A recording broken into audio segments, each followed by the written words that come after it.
Labour has been ridiculed over the blizzard of talking shops it has launched since winning the election. At least 67 reviews, consultations and task forces have been set up by Whitehall departments in the first 150 days of the new government, nearly one every other day. Even more have been promised, including in areas such as cutting the bloated benefits bill that will not even begin until next year.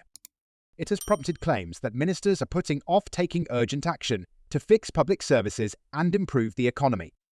Sir Jacob Rees-Mogg, who served as Minister for Government Efficiency in the Cabinet Office, told the May, "IT govern is to choose. To govern is not to review." The purpose of opposition is to work out what to do in government, but they have got elected without a clue. It's absolutely astonishing. They don't seem to have any idea of how to govern. Sir Jacob warned that if ministers did not yet know what policies they wanted to implement, it would take 2 or 3 years for proposals to be worked out and legislation drafted. It will then lead to a slogjam as ministers try to get their proposed laws included in the next King's Speech. In the meantime, civil servants will present bills they have had in a dusty drawer for years. It leads to very weak government and a political vacuum, he said. Downing Street last night rejected a suggestion that the ever-growing list of reviews risked hindering Sir Keir Starmer's progress in delivering on the targets he will set out this week in his new plan for change. Analysis by Sky News at the weekend identified 61 different reviews set up by Labour, but further research by the Mail has found 6 more that have already been launched since the summer, plus at least 4 more due to begin next year. Ongoing reviews range from the Major Strategic Defence Review to an investigation into whether the sugar tax should apply to milkshakes as well as soft drinks. The Home Office is considering everything from firefighters' pensions to how ninja swords should be defined ahead of a proposed ban. Home Secretary Vet Cooper also commissioned a rapid analytical sprint on extremism and asked the Migration Advisory Committee to look into why it and engineering are so reliant on the recruitment of foreign workers. Cabinet Office Minister Pat McFadden, who was confronted by Sky News over the lengthy list of reviews on Sunday, is leading a review of a national resilience in response to the first report of the COVID inquiry.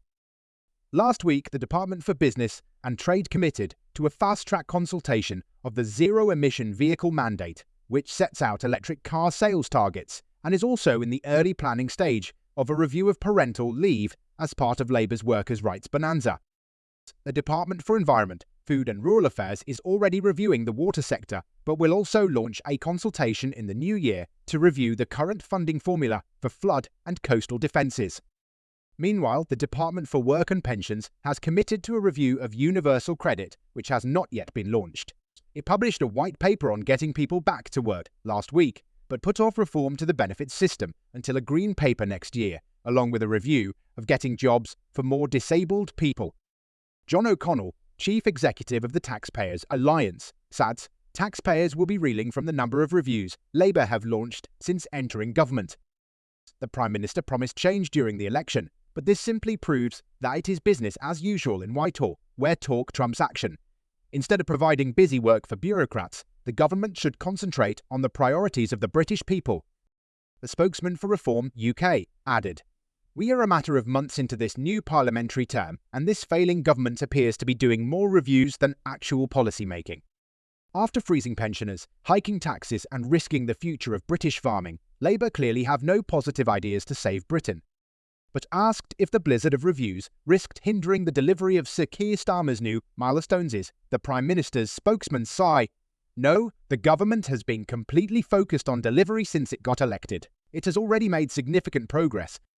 You'll have seen the budget, a set of very important and difficult decisions to fix the foundations of the economy, invest in public services, and deliver improvements for working people.